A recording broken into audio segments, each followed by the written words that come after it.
So obviously Travis Hunter going to Jackson State is very, very big. Now for reasons, again, for the most part, he said that he's going there because of Deion Sanders.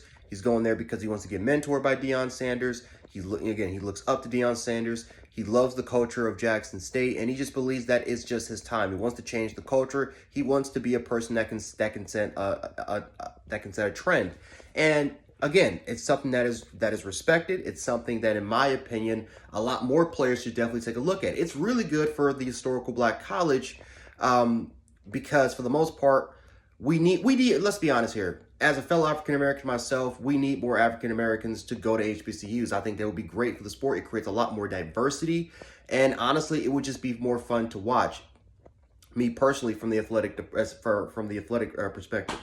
So obviously, Travis Hunter going to JSU, it's literally going to change the dynamic of college football. I think a lot more kids can take a look at Travis Hunter and say, well, you know what? If he goes to Jackson State, why can I not go to Howard? Why can I not go to Grambling State? Why can I not go to South Carolina State? Right? Why can I not go to Morehouse? Why can I do that stuff, right?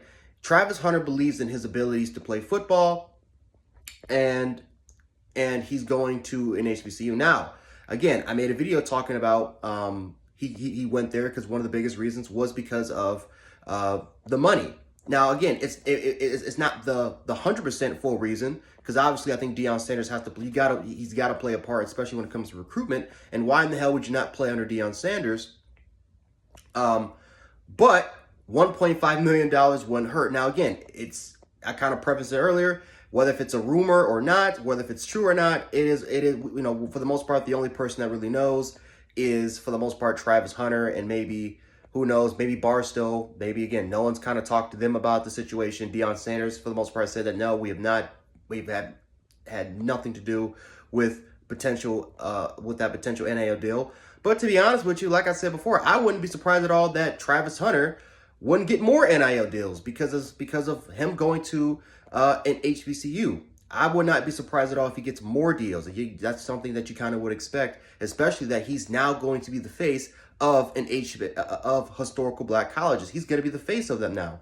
And primetime TV, I can definitely see going to a lot of those Jackson State games, right? ESPN, national televised, right? Whether if it's Friday nights or Saturday nights, or whatever time of the day Jackson State is playing, I wouldn't be surprised at all if more screen time gets focused on Jackson State. For the most part, the only time that I really hear about Jackson State is Under the Radar, which, if you guys don't know what that is, very, very good YouTube channel when it comes to making football content, and highlight videos. That's pretty much the only time that I've ever heard about Jackson State was Under the Radar, and maybe you can catch a game at ESPN2 when no football is going on.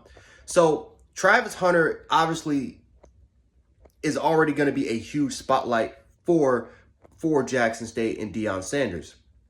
But I will say this: if Travis Hunter shines, if he succeeds, if he gets the development, because everyone's saying he's getting coached by Deion Sanders, right? Deion Sanders is going to be a guy that's primarily going to coach him.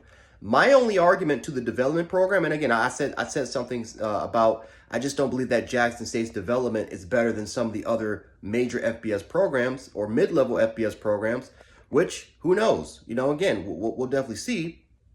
But if Travis Hunter can be developed and live up to his potential, I'm telling this right now, you're going to start seeing a lot more 5-stars go to HBCUs. I don't think that the immediate reaction is that even during the following recruiting class that you're going to see a bunch of 5 and 4-star players go to HBCUs.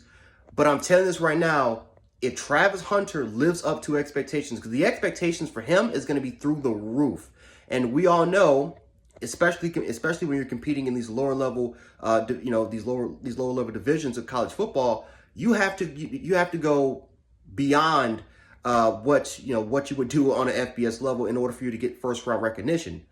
That's just the way it is. Now, luckily for Travis Hunter, he's going to be playing on both sides of the ball. He's a dynamic athlete. But if he has a very successful season, doesn't even have to have a very successful career as far as playing like maybe 3-4 years. He could literally play a season or two, opt out, and he can decide to declare for the NFL. But for the most part, if Travis Hunter does really well, if he exceeds expectations at Jackson State, you're going to start seeing a lot more 5 and 4-star players, especially black players, go to more HBCUs. Because the whole point of it is that Travis Hunter, he didn't have to go to Alabama or A&M or whatever other, or Georgia or whatever program, as far as best athletic facilities, best coaching staffs, best training programs, as far as health, fitness wise, equipment, finance. Like, he didn't have to go to those typical programs where 5 and 4 stars rule the day, where coaches are getting paid more than $12-13 million per year. He went to Jackson State. He went to a program, and Deion Sanders even preferenced this. They have no money. They don't really have the financial really backing compared to what A&M or Alabama and some of these other major and even mid-level programs would have. Right? Even Vanderbilt. Vanderbilt is extremely rich. They can't recruit for all hell, but it's still a very rich program, very rich program.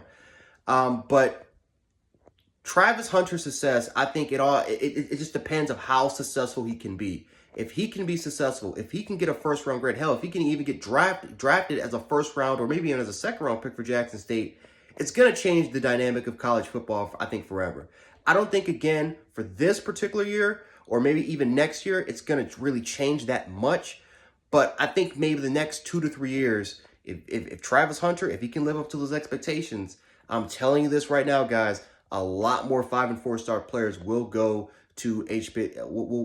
I won't even say we'll go to like all these other colleges, but Jackson State could be the big dog. And remember, let's not forget about this. Katron Evans. They got a couple guys, especially from that Texas region. They have one dude from Skyline. They have another dude from St. Francis Academy. I think that's Katron Evans, defensive tackle, 4-star. He's at Jackson State.